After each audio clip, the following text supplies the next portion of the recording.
All right, go ahead and introduce yourself and tell everybody who you are. Hey, what's happening, man? It's the Scars from the B New Camp. Marcellus, aka Scars, man. Or you can call me B New. All right, how long you been doing your thing on the music tip, man? I've been at it for a while, man. I was at it when I was a younger cat, when I was probably about 16, 17. Left it alone for a while, got my career together. As a barber, that is. Got my barbershop running.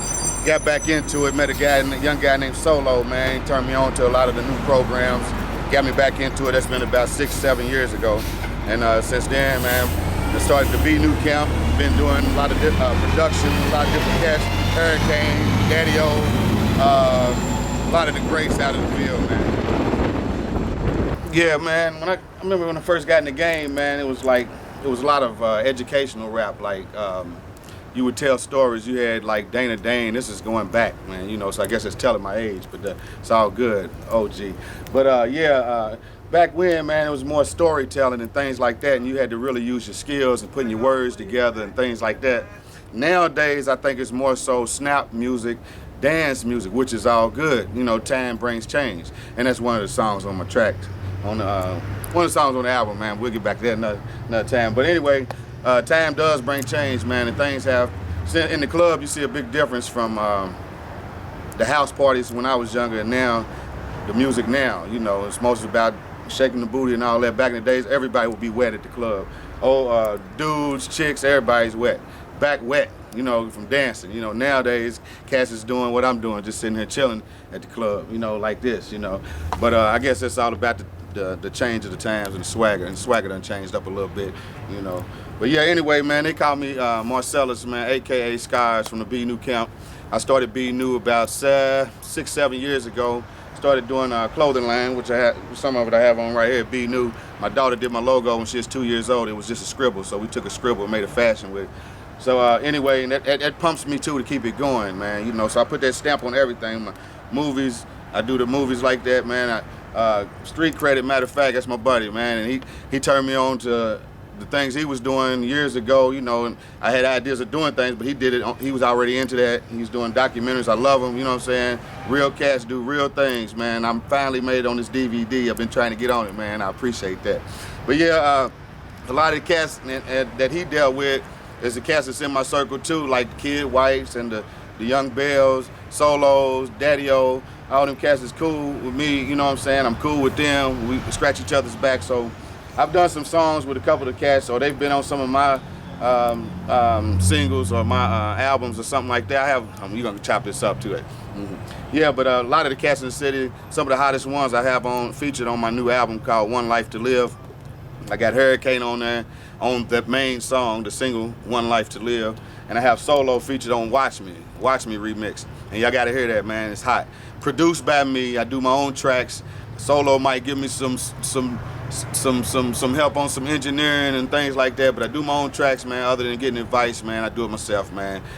Marcellus, aka Scars, man, spitting bars hot enough to brand a B New stamp on you. Yeah, if you get a chance, I want you to check out the sequel to From the Booth to the Streets movie. And this is called Against the Grain. One of the hottest movies coming out of the Ville, other than my buddy Street.Credit and what he does, man. But other than that, I want y'all to check it out. It's got a lot of hot cats in here from the Ville. Got Mark Miller, we got Herb, we got DeVille, we got Fat Man. We got a lot of cats in here, man. Daddy-O's in the first part.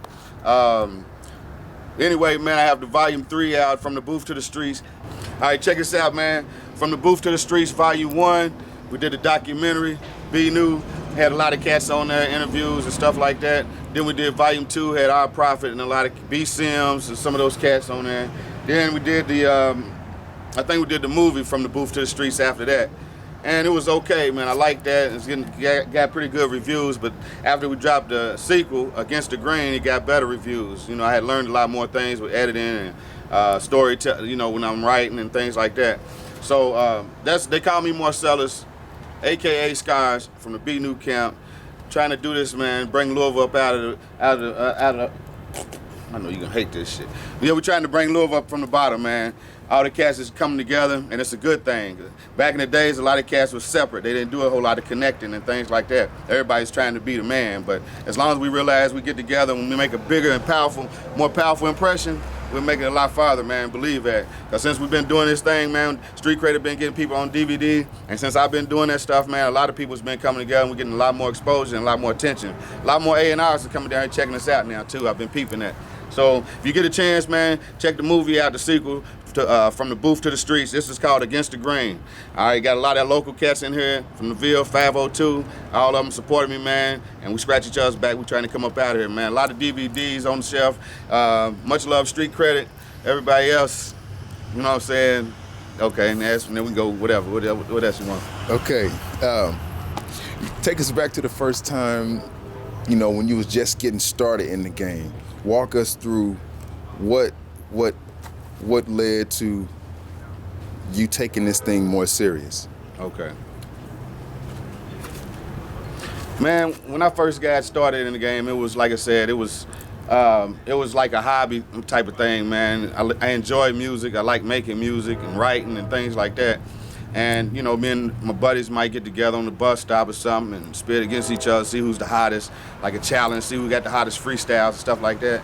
Now, man, you know, it's a lot of industry money out there, I believe, and a lot of people see that, and they getting a whole lot of people that wasn't into music is getting into music now, you know, and I've returned to the music, you know what I'm saying? But since I have, it's a difference, you know, where it used to be like writing and showing your skills and your storytelling and things like that. A lot of cats that's made it big now, it's like the snap music and keeping it simple and things like that, which is nothing wrong with that. Time brings change, and I see that, and it's always good. That's why I'm changing with the times. You know, I had to change my style, my production too a little bit, just to keep the crowd, keep everybody happy, you know. And trying to come out of the Ville, you got to make an impression on everybody else. It ain't like you're coming from New York, Chicago, or somewhere like that, you know what I'm saying?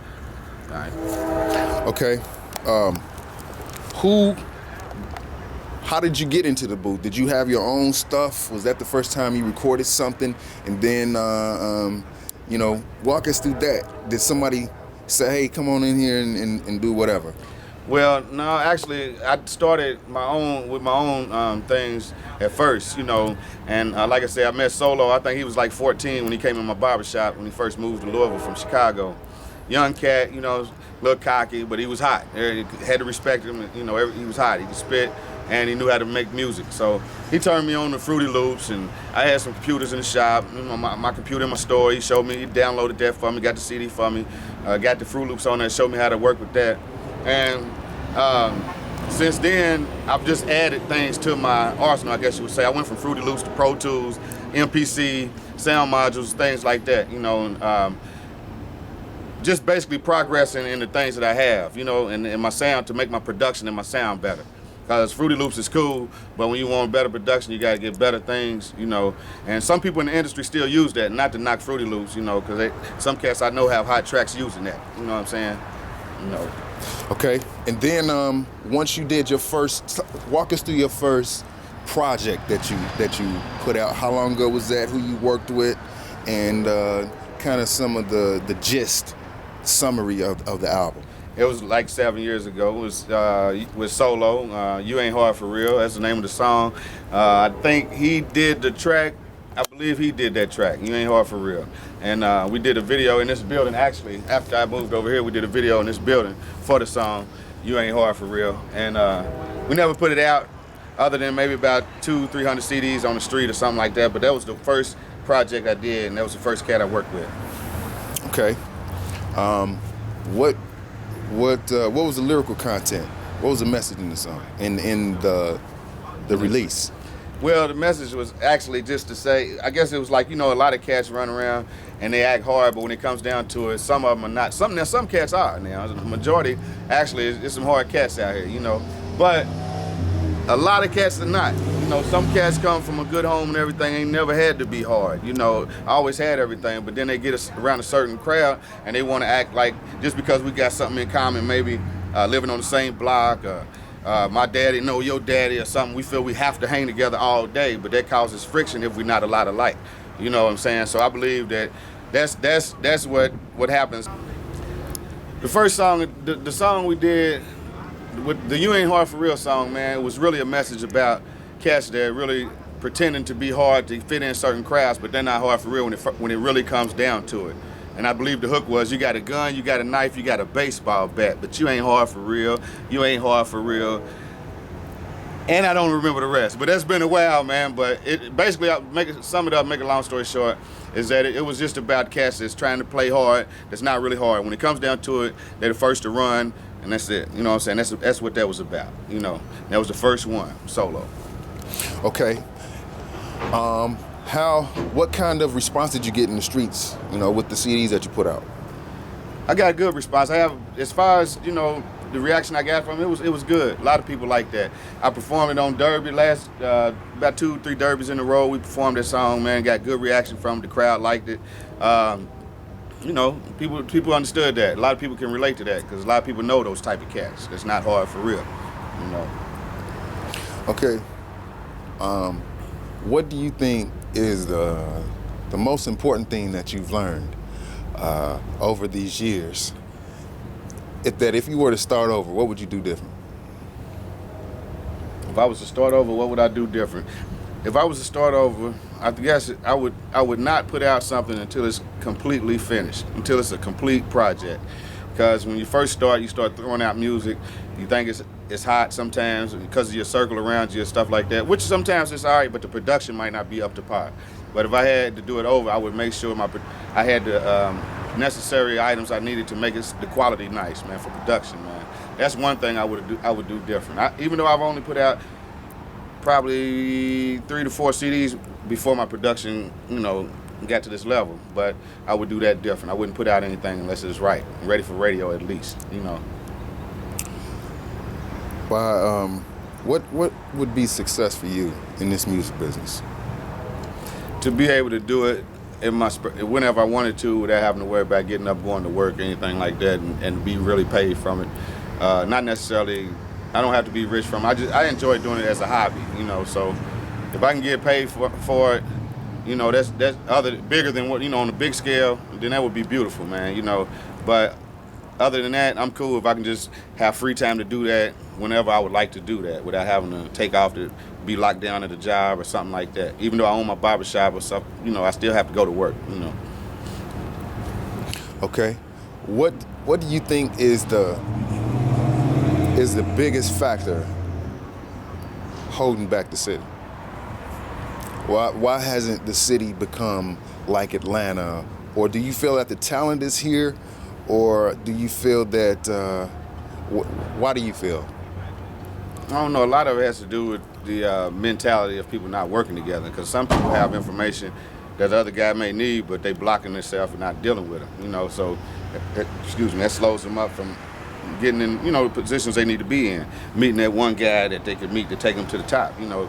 One guy's gonna hold him down because he feels he's better. He don't want to network, not knowing that if he gets him to the top because he can rap better, that he's gonna come back, reach and grab him. You know, instead of doing that, mentality is let me do it. Until I do it, I'm not gonna tell nobody else, turn nobody else on. And that's what's held a lot of us back here in Louisville, man.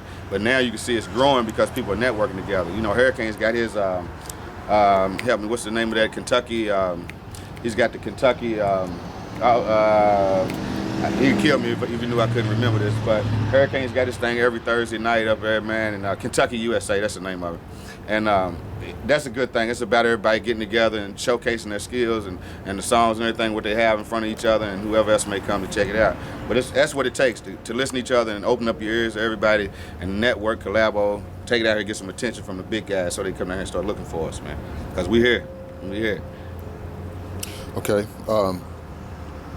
What do you think is the downside of the game? What's the downside of it to me? The worst part of it to me would be, you know, the cats that really look at it and want to live it. You know, as far as the gangster rap thing. You know, I don't do gangster rap because that ain't. I mean, no, I'm not. Now, let me change that. I'm from the streets, man. So I do some of my songs may be considered that, but I'm not gonna talk about nothing that I want to come back on my son or my daughters, you know what I'm saying? So I've learned to look past that now, man. And when you do things like, you gotta be careful what you say, because people are listening to this, and little kids and people like that, man. And some parents let their kids listen to anything. So those are the little kids that's being raised by some of this music, man. It's not good if you don't have nobody to counter that and say, hey, don't do that. That's just a song. If don't nobody tell them that, man, they're gonna go grab a gun and they're gonna go rob a couple people, like the song says. It's happening. Everybody knows about it. I ain't gotta be.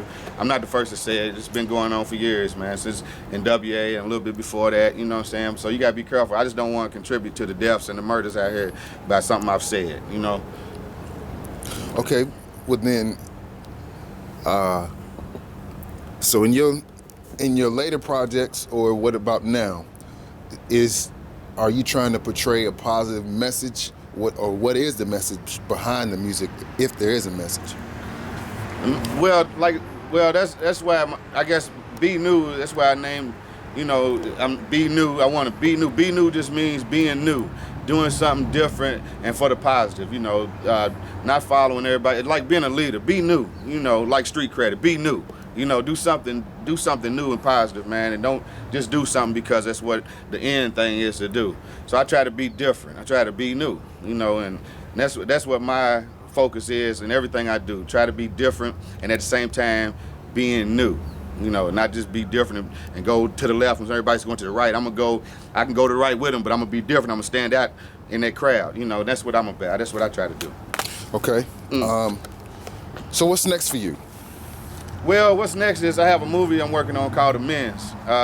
It's a good, deep movie, man. It's really about a lot of things, a lot of people that have to make amends, that do a lot of wrong in their life, man, and realize as they get older, or maybe it may happen quick when they understand what they've done, and that I would feel better if I go and apologize or try to make an amends with these people, So that it's really about just hurt hearts, man. It's that done did some wrong, man. It has to really make an amends to the people that they've hurt in their life, and it's really a deep movie. A brother in the beginning, just to give you a snippet, the brother ends up killing his own brother by accident, and I'll leave it at that. They have kids, and the kids have to deal with this, man. So that's what's in the making right there. It may not drop until 2009, but other than that, like I said, I have the Volume 3, have Webby, BG and them on there, interviews with them. I have some good interviews, videos on there, but the main thing, I guess, man, is just trying to keep the logo going. I'm trying to get my clothing line off the ground, so I got to stay focused on that also. But I'm still making those tracks every night. I'm writing every night. I'm doing my thing, man, whatever it takes, man, to get that logo out there. And if you haven't seen it, Against the Grain, man, one of the hottest movies other than Street.Credit. That's my boy. I got this Against the Grain out there, man. Y'all need to check this out. It's hot, man. Stores now, man. There's some filming in New York, Florida and stuff like that, man. Just trying to spread my name, let everybody know. Be new, man. Be new. Whatever you do, be new. Be a leader, not a follower, man. Okay. What does Street.Credit mean to you? Street.Credit means to me, it's funny you said it, because the other day somebody was leaving out the shop and they said something about their credibility on the streets and however they had worded it, but the first thing came to my mind is that's what you call Street.Credit. And as soon as I said it, I thought about you. And that's why that name is heavy, because everybody wants Street.Credit. I mean, you name it, Obama, Hillary, everybody, whoever it is, they want you need Street.Credit, because you could, some as simple as catch a flat in the hood. And you a white collar guy, you catch a flat in the hood, it'd be good to know somebody, just throw the name around, But other than that, it's good to have street credibility. If you got street credit, you can go a long way. I almost rather have street credit before I have credit in, good credit in the world per se, because if I have to come from the bottom to come up, man, it starts in the streets. So I need street credit. Need it, man. That ain't just talking about money. That's just like, so I can, let me walk through, man. Let me walk through. Okay. What kind of advice can you give to some cats who may be just getting started or want to get started in the game? I guess, man, just take your time, get you some information, educate yourself on the music and everything, and then do it right instead of trying to, like I said again, like just making things, throwing them out there. Just educate yourself, get with some people that's doing it. Matter of fact, you know, whatever you trying to do, get with the people that's doing that already. So I would do that first before I did anything, and then go from there, get you some equipment. If you make music, get your equipment, take your time getting that, build that up. If not, you're gonna be paying out a lot of studio time. You'll probably be working a little job trying to go pay studio time all the time, and all your money's going out of your pockets. You can't get nothing done that way. So I would take my time. If I didn't have nobody that would give me free studio time or we could network, I would get my own thing going. Until then, you know, just keep writing, getting some tracks from whoever can give them to you. Holly Solo, that's my partner. He'll hook you up. He's hot to death, the swag doctor. And just do it. Take your time, do it right, man. Just keep writing. That's the main thing. You need more lyrics than you need tracks, man. Lyrics are important, man. You got lyrics. Somebody call you to do an album. You sign a deal. It'd be good. I already have a lot of stuff wrote up, man. Instead of having to go to the vault, man, and start. You know, and you can count that last part. Okay, let my words and shit. Let me ask you, with the state of the game now, it's kind of flipped, changed because people's downloading. What's your take on you know, the illegal downloading situation, how it has impacted the music business? As far as the negativities in the game, no, the illegal downloading. How, you know, people, you saying how it's download affected? music and they ain't buying no music no more. So right. Well, a lot of people's not gonna feel effective of that until they get into it to understand. You know, to where they won't understand it until they feel the effect of it. A lot of people, as long as you just buying it, I mean, getting it and selling it, it's all good. But if you become an artist or something, and you're trying to get your thing out there and get your money, man, and yours starts getting done like that, then you'll feel it. You know, so I can understand that because I have a couple things on the shelf, and I can understand if people start burning that, and I go to collect my money. You know, every time I go to check and check my traps per se, everything's still on the shelf and nothing sold. You know, then that's because everybody's been burning. That would hurt. You know what I mean? That would hurt, especially just think if you had Kmart's and the Blockbusters and everywhere, and nothing's selling. You know, like it would be if nobody was burning. That's when you would feel that effect, man. So I don't think it's good. I've done it before in the shops and things, but that's not a good thing to do. I don't do that no more because I respect the game, man, and everybody's trying to sell their product, man. Hey, I respect it. I want my stuff to sell. You know, I don't want nobody burning, man. You know what I'm saying? This is my mother. Yeah, but yeah, man, that's about it, man. And, you know, just give everybody love, man. Everybody support each other, man, and everybody take off, and it'll be a lot better, man. It'll be a lot better than just everybody trying to be the main man. Help each other, man. Come up together. That's what it takes. We coming out of the Ville and it's hard, man. We down here in the bottom, man. You know, ain't nobody looking at us until now, but we got to make some good impressions, man. Show them we together, man. Not no separate shit, man. They see that, they get out of here, man. You know. They don't want to deal with that. Niggas fighting and shit against each other. How you gonna act? How can you pull them niggas together, man, if they fighting against each other? I don't want to deal with them. You know what I'm saying? I go somewhere else, go to Atlanta. That's what they're gonna do. That's what they already doing. You know. But yeah. All right. Any last words you want to get to people? Yeah. www.myspace.com/BNewRecords. I'll put that on the screen. So yeah. Okay, I'm sorry. That's done. Okay. But yeah. This is Skies, Marcellus, a.k.a. Skies from the B New camp. Be looking for the movie, once again, Against the Grain. Be looking for the movie Amends, Volume 3, From the Booth to the Streets. And anything with that B New logo on it, matter of fact, keep your eyes open, man. If you see that B New logo, man, pick that up, man. I guarantee it's hot. Anything with B New or Street.Credit, it's a good shit, man. Good shit, man. And that's real talk, man, coming from Skies, man. Peace.